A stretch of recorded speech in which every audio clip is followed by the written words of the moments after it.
बाबूजी, मैं बोल रही हूँ। हाँ बोलो।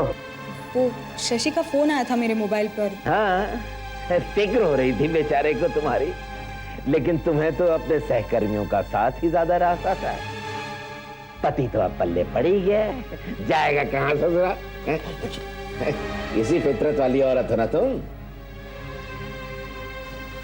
जिस उत्साह से हम तुम्हें अपने घर की बहू बनाकर लाए थे, वो उत्साह तो तुम्हारे स्वभाव ने ठंडा करके रख दिया। अब देखना यह है कि शशि की किस्मत में विवाह का कितना सुख चैन लिखा है। बाबूजी, ये क्या उल्टा सीधा कह रहे हैं आप? चुप कर। क्या एक बाप को अपनी बेटी की पैरवी करने का इतना भी हक नहीं है कि उसकी बीवी से उसकी खुशियों के लिए भीख मांग सके? बहुत दिल में चल रहा है ना तेरा बात करने का, लेकिन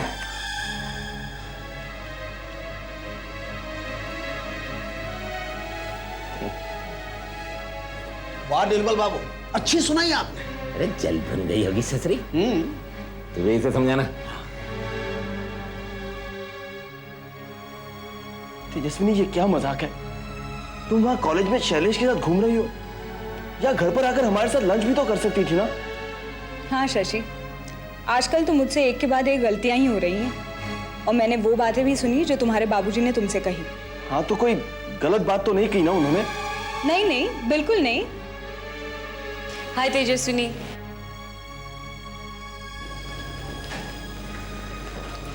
हाय शैलेश। हाय। तुमने तो आते आते बड़ी देर कर दी। क्या करूं, बस नहीं मिली। शशि, मैं तुमसे घर आकर बात करूंगी। बाय।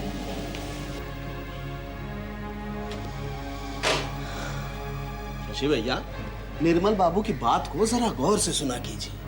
तेजस्विनी अगर वाकई उनके दिल से उतर गई तो वो तो आपके गम में संन्यास लेकर काशी वृंदावन चले जाए। देखिए, रवि बाबू से वैसे ही उनका 36 का आंकड़ा। अनु बिटिया उन्हें छोड़ करके चली गई। अब आप भी अगर अपनी पत्नी को प्यारे हो जाएंगे तो वो कितने अकेले हो जाएंगे, जरा सोचिए आप। भैया जी, अब अगर तेजस्विनी नौकरी छोड़ना ही नहीं चाहती तो मैं क्या करूं? अगर हाथों में चूड़ियां पहनकर बैठे रहेंगे तो मुंह से हमेशा हाय मैं क्या करूं ही निकलेगा। अरे आप निर्मल बाबू की संतान है, जरा लगाम को खींचना सीखिए।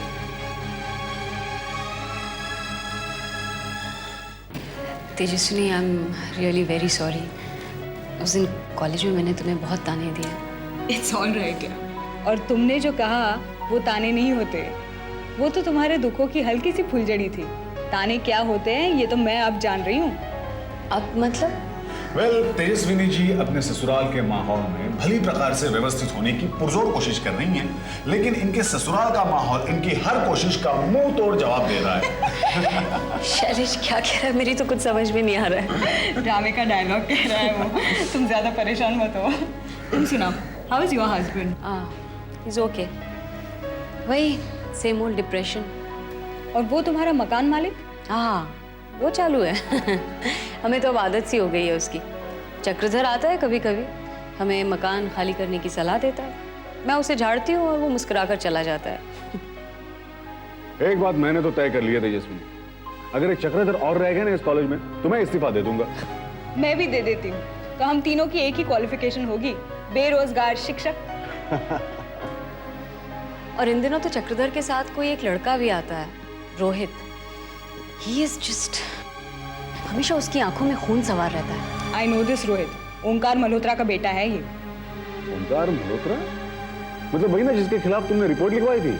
हाँ, और जिन्होंने चंपा और उसकी बेटी को कत्ल करके नहर के पास फेंक दिया था। माय गॉड, ये लोग तो माफिया हैं। Anyway, let's change the topic. Omkar Malhotra नाम सुनते ही मुझे कुछ होने लगता है। बाय द वे, अगले महीने तुम दोनों मेरे घर आ रहे हो।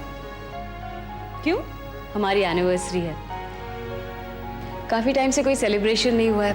मैं सोच रही हूँ इस बार थोड़ा बहुत सेलिब्रेशन हो तो मेरे हस्बैंड को भी अच्छा लगेगा। तुम्हारे आने से उन्हें खुशी होगी। हम जरूर आएंगे। और तेजस्विनी, तुम अपने मियाँ को भी साथ लाना। वेल, वो आना चाहेंगे तो जरूर लाऊंगी। और चावल दूं? खाओ ना थोड़ा। ओहो, बहुत अच्छी बनी है दाल तो। हाँ लो। दाल हो? है मेरे पास। रोज ऐसे ही लंच पर आ जाओ तो कितना अच्छा रहेगा, वरना रोज मुझे अकेले बैठकर खाना पड़ता है। ठीक है, कल से मैं और मोनी लंच पे आ जाया करेंगे। क्यों, ठीक है ना मोहिनी? आज मेरी क्लास नहीं थी इसलिए मैं आ गई। बाबूजी कल से आप ही आइएगा। और वैसे भी मैं आप लोगों के बीच में कबाब में हड्डी क्यों बनूं? ये ठीक है। तो हीरोइन, कल से मेरा लंच पे आना तय रहा।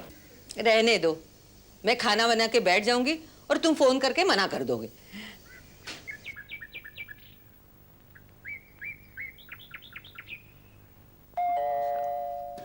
अरे शशि बेटा, तुम? जीजाजी, हाय जीजाजी, how are you? Come let's have lunch. आज ना अम्मा ने बहुत बढ़िया खाना बनाया है। मगर मैं तो खाना खाकर आया हूँ। अरे शशि बाबू, थोड़ा सा मीठा खा लो।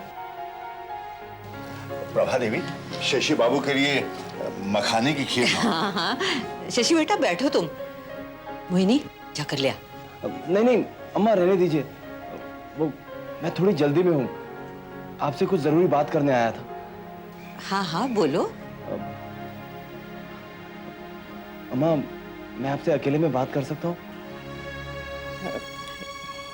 किस बारे में? नहीं, देखिए घबराने वाली कोई बात नहीं है। अगर आप मेरी थोड़ी सी मदद कर देंगी तो मेरी बहुत बड़ी समस्या सुलझ जाएगी। कैसी समस्या शशि बाबू? वो बाबूजी। तुम दोनों जाओ भीतर, मैं कर लूंगी शशि से बात। चलो भाई मोहिनी, चलो। वैसे शशि बाबू, तुमने हमारी हीरोइन के साथ अकेले में बात करने का अच्छा तरीका निकाला है भाई। और हीरोइन तुम भी सुन लो, जवाई बाबू से ज्यादा देर तक नजरें मत मिलाए रखना, वरना इनके आकर्षण में बन जाओगी। इनके आकर्षण में तो हम सभी बंधे हैं। चलो भाई मोहिनी, चलो। मगर जीजाजी मुझसे मिले बगैर मत जाना, ठीक है? चलो। आओ बेटा, बैठो।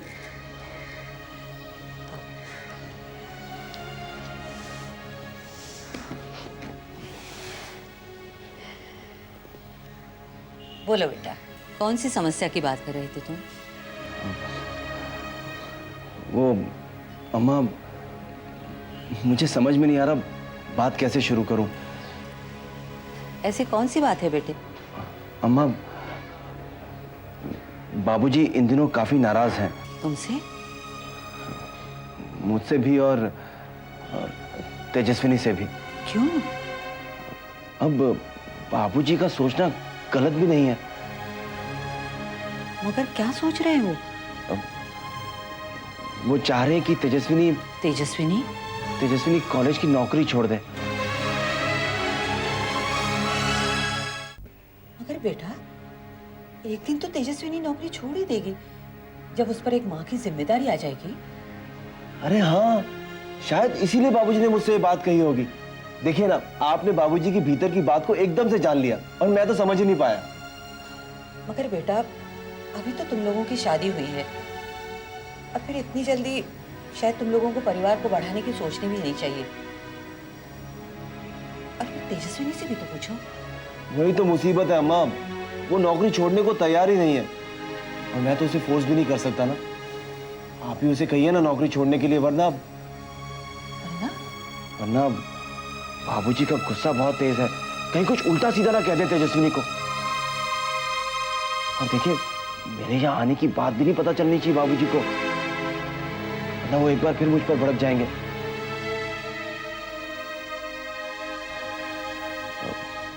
अच्छा, मैं चलूं अब? अच्छा। अम्मा, आप बात करेंगी ना तेजस्विनी से? हाँ, मैं देखती हूँ बात करके। थैंक्स अम्मा, मुझे पूरा यकीन है तेजस्विनी आपकी बात जरूर मान जाएगी। अच्छा,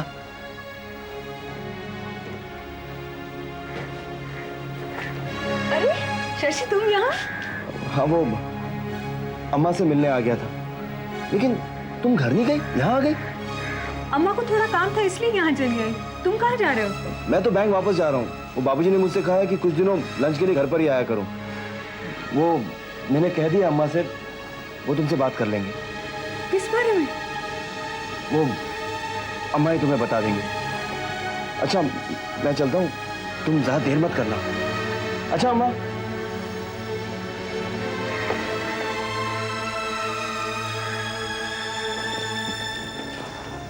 अरे चले गए? देखा दीदी, जीजाजी मुझसे मिले बिना चले गए। अम्मा, शशि क्या कहने आया था? हाँ हीरोइन, हमें भी बताओ क्या कह रहे थे शशि बाबू? तेजस्विनी नौकरी करना छोड़ दे। क्या? हाँ, तेरे ससुर को तेरा नौकरी करना पसंद नहीं है।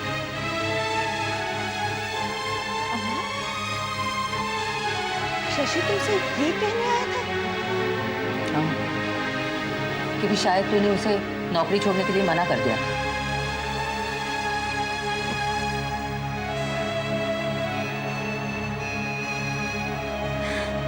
दीदी, तुमने किस घर में शादी कर ली है? भाई प्रभा देवी, ये समस्या तो अब जटिल होती जा रही है। मेरी तो कुछ समझ में नहीं आ रहा। अच्छी भली नौकरी है, 4 पैसे कमा के ही ला रही है घर में, फिर क्या समस्या है शशि के पिताजी को?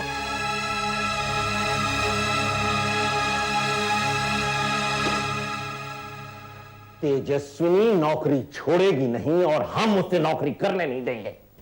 इसमें मैं क्या कर सकता हूं निर्मल बाबू? अब ये भी मैं बताऊंगा आपको कि क्या करना होता है जब किसी को नौकरी से बर्खास्त करना चाहे।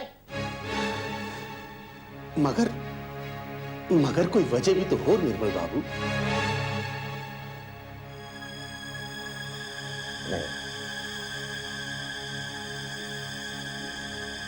नहीं देवेंद्र जी, अब आपसे प्रिंसिपल की कुर्सी संभल गई। अब तो बिल्कुल पोंगा पंडित है।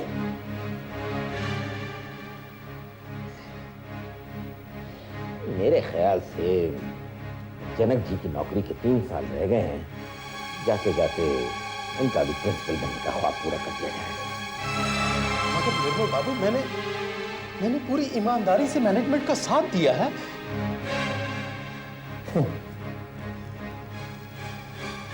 यही तो परेशानी है कि आप पूरी ईमानदारी से मैनेजमेंट के साथ हैं।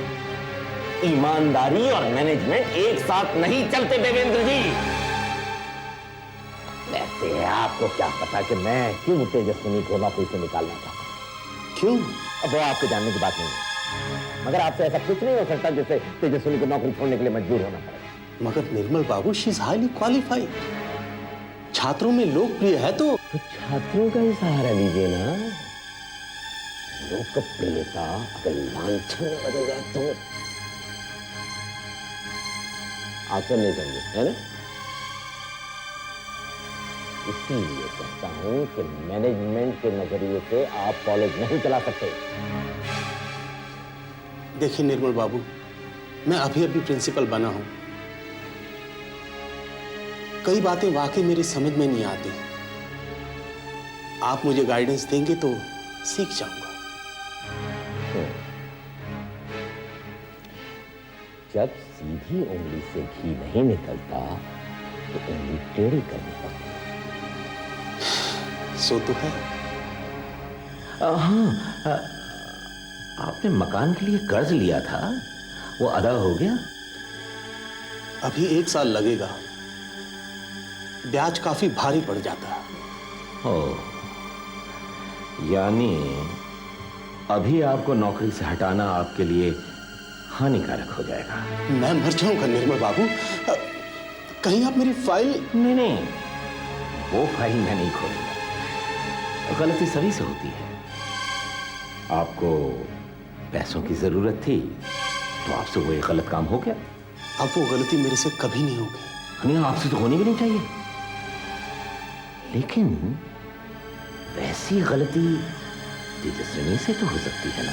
नहीं निर्मल बाबू, एक बार मैं बिक सकता हूं, लेकिन तेजस्विनी वो काम कभी नहीं करेगी। मगर उस पर वैसा इल्जाम तो लगाया जा सकता है। आप फिर नहीं समझे, है ना? देखिए, कुछ प्रोफेसर्स पैसे लेकर पेपर्स आउट कर देते हैं। आपने भी एक बार किया था, लेकिन मैंने आपको बचा लिया था। मैं उसके लिए आपका एहसानमंद हूं। एहसानमंद हैं तो एहसान चुकाइए। वैसा ही इल्जाम तेजस्विनी पर भी लगाई, उसके सब्जेक्ट के पेपर्स आउट करवा दिए। किसी छात्र को खरीद लीजिए जो कह देगा कि उसने पैसे देकर तेजस्विनी से पेपर्स पता, और न मिले कोई छात्र तो चक्रधर से कह दीजिए, तो सारा प्लान बना देगा। और जब फंस जाए तेजस्विनी तो इंक्वायरी बिठाई, उसमें मुझे भी बुलाई। हम लोग तेजस्विनी को नौकरी से बर्खास्त कर देंगे और लोगों को कहने का मौका मिल जाएगा कि निर्मल शास्त्री ने अपनी बहू तक को नहीं बख्शा। He is a man of principles.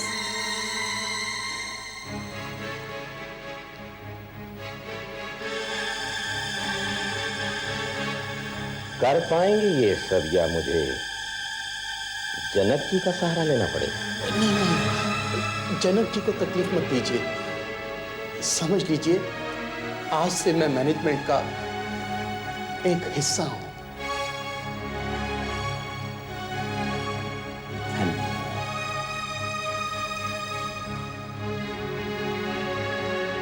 मुझे आपसे यही उम्मीद थी।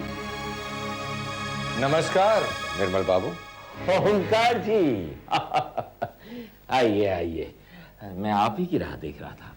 वही अपने दुश्मनों को कैसे गले लगाया जाए ये कोई आपसे सीखे। कहिए कैसे याद किया आपने हमें? ओंकार जी, जब दो आदमियों की मुसीबत की जड़ एक हो जाए तो उन दोनों आदमियों को चाहिए कि उस जड़ को उखाड़ कर फेंक दें, चाहे वो आदमी एक दूसरे के कितने ही बड़े दुश्मन क्यों ना हो। और वो मुसीबत की जड़ कौन है? और कौन होगी तेजस्विनी के सिवाय। तेजस्विनी? जी हाँ, हमारी बहू।